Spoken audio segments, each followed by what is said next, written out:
Well, an enormous amount for us to get our teeth into there, and we don't have an enormous a huge amount of time for questioning. So I'm just going to ask one question of the three of you before I open it up to the floor. I just want to ask about the question and the concept of preservation in this regard. So I'm interested in when you talk about bringing together the natural environment, built environment, heritage, and nature, it's one of the challenges there that you might end up with a kind of, actually you lose something in terms of the different ways in which one needs to articulate the task of preservation, what it is that is being protected in these spheres. Doesn't it mean slightly different things, and isn't it more relevant to one sector than to another? Robert? Well, certainly the idea of what conservation is different between landscape management and building management, but that doesn't mean that this contradiction or this confusion or this misunderstanding cannot be resolved. I mean, a house sits on land. Land, every piece of land in the United Kingdom is man-made. So at a more profound level, we have to recognize the linkages. And at the moment, what we're doing is preventing the heritage sector from operating at full capacity because it can't even talk to itself. John? Yeah, I'd rather agree with that. Oh, very good. I was hoping for a little... Let me add one thing I think that's not really been said yet, and that's about the mental model that we carry about our relationship both to culture and to the environment. There's one kind of model, the most frequent model, which says that the environment is something separate to us that we manage, and that culture is something separate to us that is delivered by one part of society to another. But I think what we should be striving for is, in both cases, a different mental model that puts us as in a relationship where we are creating these things. So climate change isn't something that is outside of us. It's something that we create, and it affects what we do. It's the same with culture. We are constantly creating new cultures, and those new cultures then rebound to make us change. And I think it's that dynamism and coherence and holism between those that we need to strive for. But it's the kind of notion of as it were, the humility of contemporary people to the past and to nature. Is this a common theme? I mean, one comes across interesting dilemmas here. One comes across, for example, people wanting to protect their local countryside from wind turbines as an example of a tension which cuts across the notion that there is a single agenda here. Yeah, I wouldn't try to skate over the fact that there are huge political rivalries, different positions, lots of things that have to be sorted out, vested interests, the works. But unless you have that conversation in the first place, unless you bring those together, you're not going to have satisfactory outcomes. I suppose my challenge to you is that in having a single voice, does that single voice have to be so bland to cover so many different things that actually it loses more than it gains? No, we didn't say that. We said common language, not single voice. It's completely different. And I don't understand this word. You referred to the humility to the past? Did you use that phrase? I did, yeah. I think we spend most of our time trashing the past, as far as I can see. No, but we might be encouraging a slightly more humble view of... Ah, right, yes. Yeah. Okay. Well, more respectful. More respectful towards the past and to nature. Yes, and to the future. Very good. Nick, do you want to comment on this question of the concept of preservation, conservation in relation to these different activities? I think that we need to be very careful when we're dealing with intangible cultural heritage if we're thinking of preserving it, as if it's going to be mothballed and therefore maintained in a set and very static way. That's not how traditions and customs and these ritual forms of festivity have developed. They keep changing. We need a much more fluid, a much more fugitive way of thinking about them. We must remember that these traditions, they all have a day one. We might be talking about traditions, but they could have been started last week or last year, and they don't have to have an innate historical heritage. And I also think we need to bear in mind, in a way that we can actually intervene in this way, is how far these practices actually reflect contemporary social values.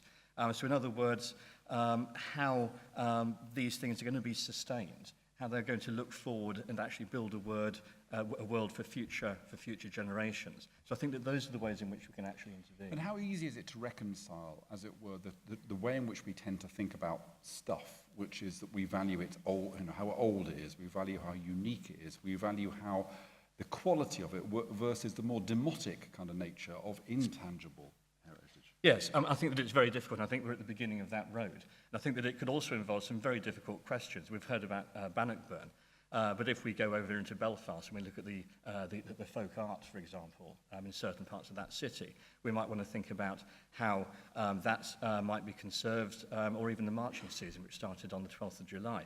I spent the morning at the British Folk Art exhibition at Tate Britain this morning, which was very, very interesting. But it did show to me that we're right at the beginning of this particular road, and there was very little there about intangible cultural heritage, for example. Very good. Okay, let's open it up to... Oh, wow.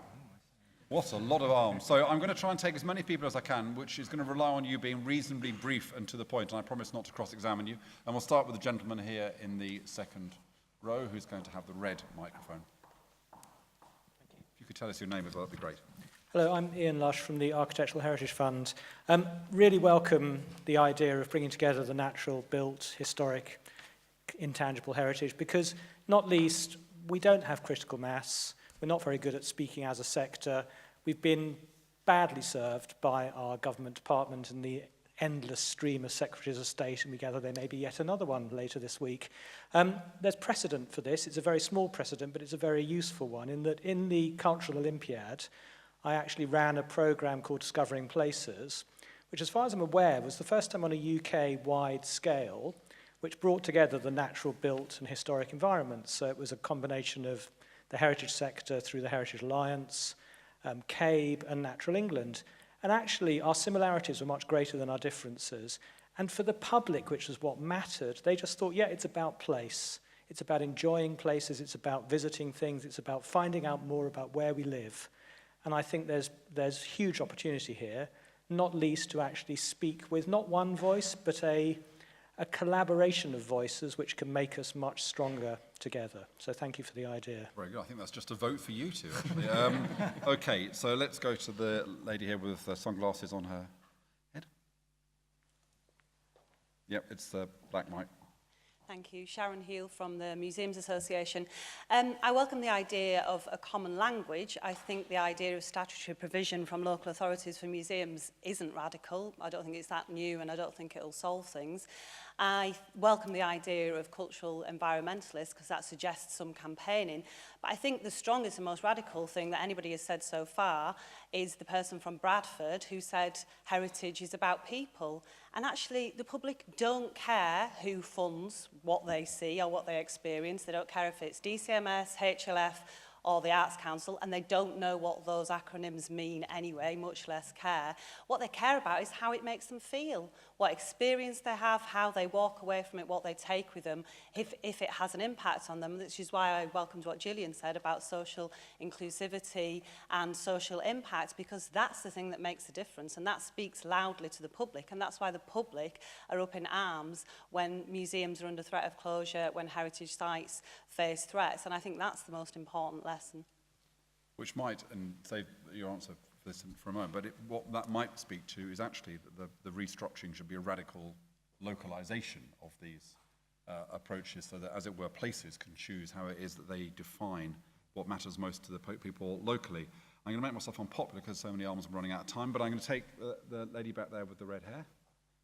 Very difficult to describe people, really, isn't it? I hope that's okay.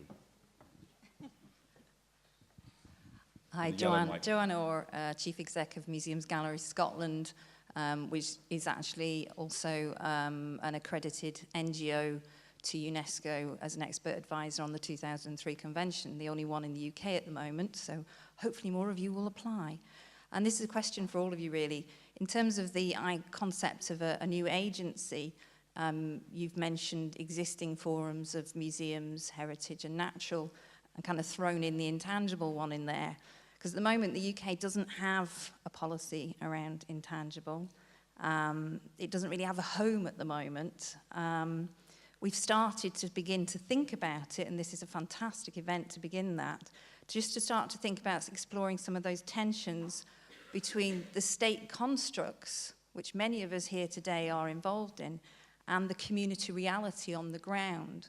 And I just wondered, it's really a question for all the panel in terms of your thoughts around how we begin that process and the thinking in order to reach something that then is almost tangible to put into an agency.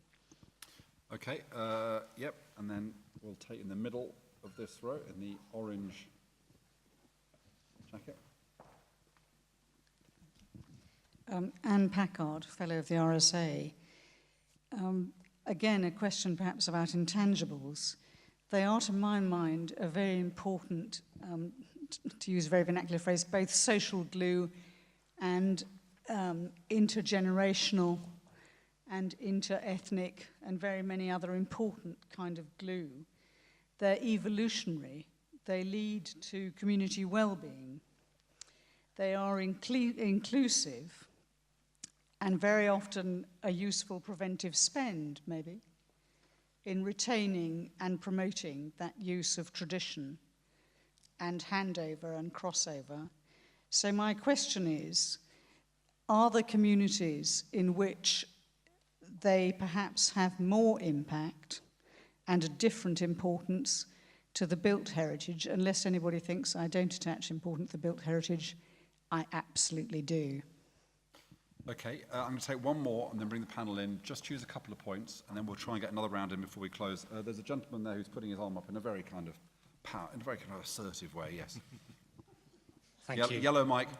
Thank you. It's Ben Cowell from the National Trust, and I suppose I had an observation and a question. The observation was really that they're to really big up the organisation I work for, which does, in a sense, bring together culture, nature, intangible heritage, and has done for 120 years or so. It was set up precisely to combine those things. The provocation piece is slightly wrong in terms of history. We didn't begin as a nature organisation. We began as a body that combined both historic interest and natural beauty, and we've been doing it for quite a long time. And I would suggest that the sense that we have in our places of spirit of place, in a sense, combines that notion of intangible heritage with the physical and natural aspects of the places that we look after. The question is really about how we might make this real and practical, in a sense, and really to ask the panellists what their view is of the powers in the Localism Act that communities now have to register assets of community value, to take part in neighbourhood planning. Surely these are the things the heritage sector ought to be getting really stuck into to make some of this talk about intangible heritage and the value of place to make it real. Great, thank you very much. So it's hard for you, panel, I know, but Nick, just choose a couple of points.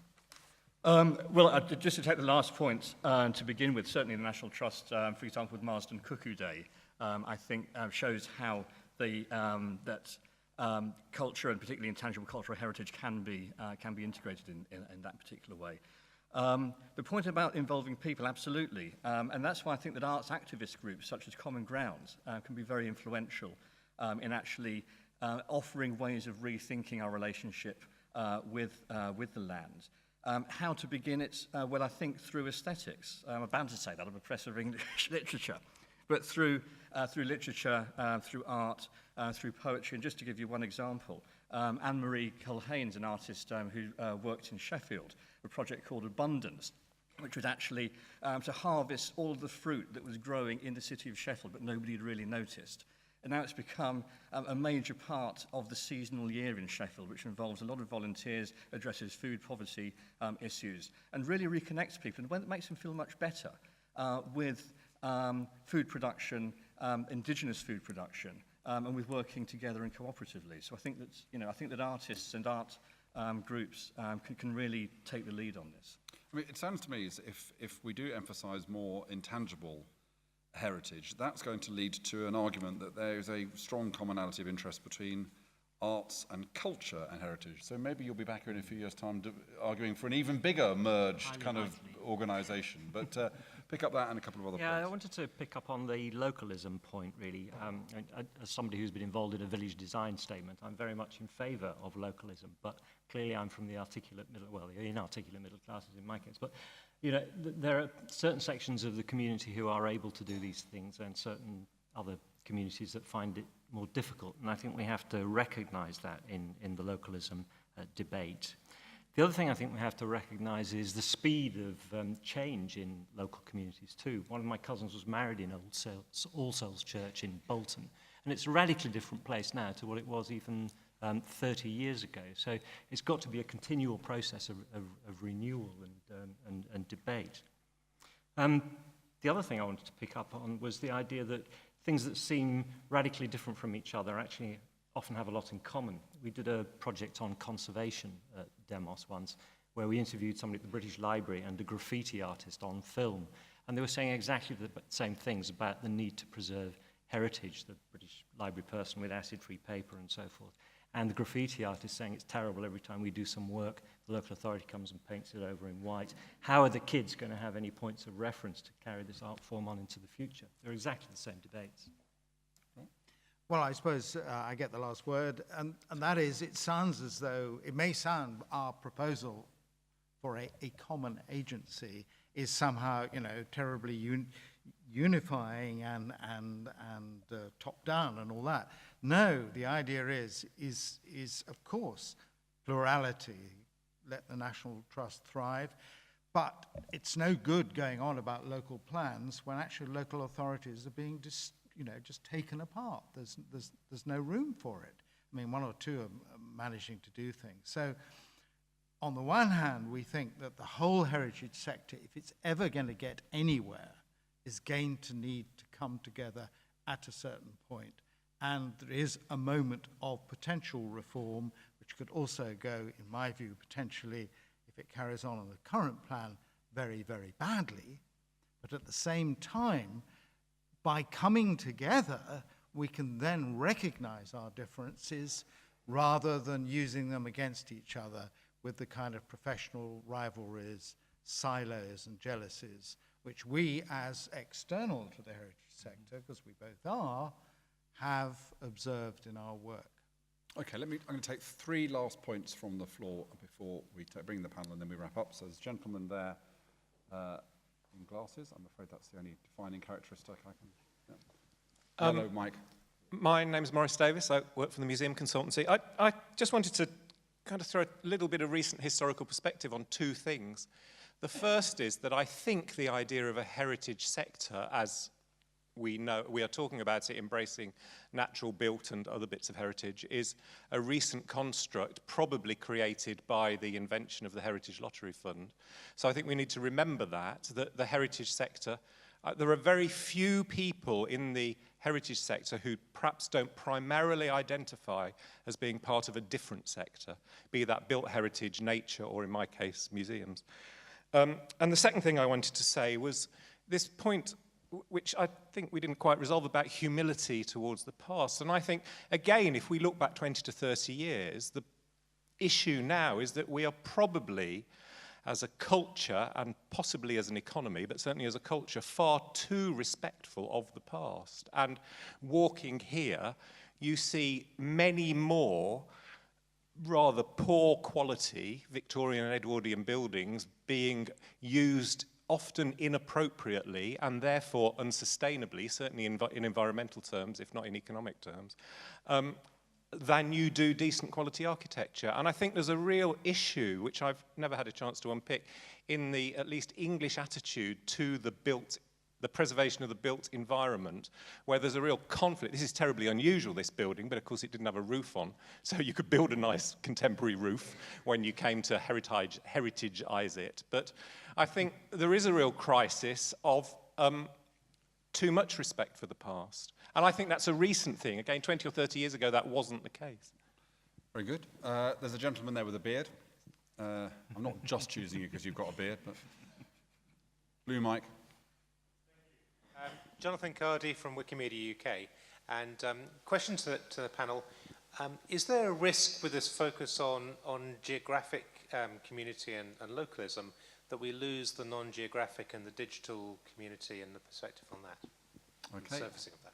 And then finally, we'll take the gentleman there. Albert Tucker. I was really interested in the internationalization debate over there, and this idea of actually having a real forward-looking and backward-thinking approach to heritage. So the question I would ask is, if the discussion isn't too insular, I mean, I know we're on an island, so for example, do we need to broaden the debate about heritage from the different perspectives a lot more to make it more valuable, particularly in terms of that wider global e-market? So for example, I'm fascinated when I go to Latin America that they throw their arms up in the air. Why do you knight Francis Drake? He was a pirate. And we think he's Sir Francis Drake here. What happens is you end up in an instant cultural divide, because you either think they're being ridiculous because this is a national hero, or they think you're being crazy because this was a pirate. We don't have a unified debate that says, actually, there was a role played here, and it affects how we are now, and it also affects our relation going forward, because actually Britain economically has very little to do with Latin American countries.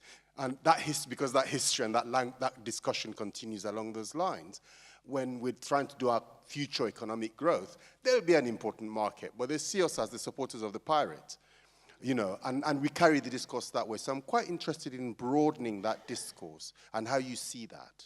Okay, thank you. We may not be able to broaden the discourse this afternoon, but I'm sure we're going to tomorrow. And I did actually see a final hand there, which is just the gentleman there in the blue shirt. And then we'll... Thank you.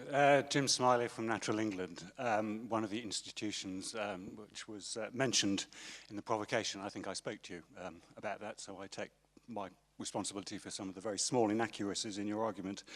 I am glad I called you. Clearly, I'm not going to comment as a public servant on the institutional proposal.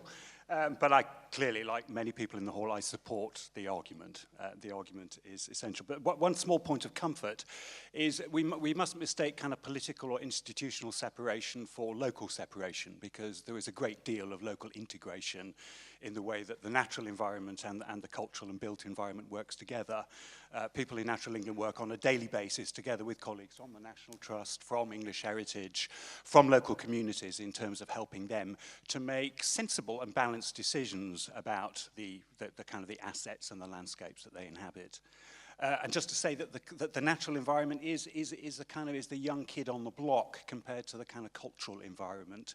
It's only 2 generations that we've been talking about conservation and inventing nature conservation, talking about landscape. We haven't remotely won the public debate here yet. People don't understand what we're doing, why we're doing it, and what we're doing is often extremely complicated. We could have an interesting conversation about how you actually preserve a nightingale population in England. Mike Clark, I'm sure, can tell you more about that than I can. These people live on very complicated transitional habitats. The natural landscape is very, very managed. Right. Okay, we've gone very wide in the question, so anything particularly you want to respond to? I'd just like to say we've been delighted to reproduce your arguments, and we apologise for any slight inaccuracies. I'd just like to pick on the local global thing. We used to talk about globalization an awful lot, and it seems to have gone down the agenda somewhat, and I'm really confused as to why, because the tension between the global and the local, the destruction of the local by the global, the potential for the local to connect onto a much more global stage, these questions are huge, and they seem to me to divide the political parties, and yet the political parties stay united on these questions. And we seem to be afraid of giving away power to Europe, but perfectly happy to give it away to trade associations and big corporations. So I think we need to talk an awful lot more about the relationship between the global and the local. Nick, finally. Thank you. I was very taken by the point particularly about perhaps we conserve and preserve too much. Perhaps we do, but I also think that that's one of the things that influences an English and a broader British national identity. And that attitude to the past is something which national identity is very much built on. And we have to be very careful about beginning to dismantle that and not allow other sort of maybe more politically inflected interest groups to actually develop that national identity, as it's tended to do. I mean, English identity has been in a crisis for many, many decades now, and I think that most people seem to think that it's got something to do with football. I think that was proved definitively that it hasn't the other day. Just to answer another couple of questions very, very briefly. I think that certainly broadening the heritage debate in an international arena, to think about Britain and the UK in terms of the Atlantic edge, in terms of the Atlantic archipelago or Atlantic cultures, in terms of the North Sea Rim, in terms of diasporas, and ways that other communities and cultures reflect upon us. And I think a good example of that would be the May Day celebrations in Padstow in Cornwall, the Padstow Obios, which seems to have originally been an African artifact. And in terms of the management of the countryside, absolutely, the countryside does need to be managed. Nature needs to be very, very carefully, I think, and closely managed. But it needs to be, climate change needs to be brought home in ways that people can relate to, in small, tiny, minuscule ways, such as birdsong, rather than the eco-catastrophic language that turns off so many people. Great. Can I ask you to join me in thanking Nick Groom, John Holden and Robert Hewison?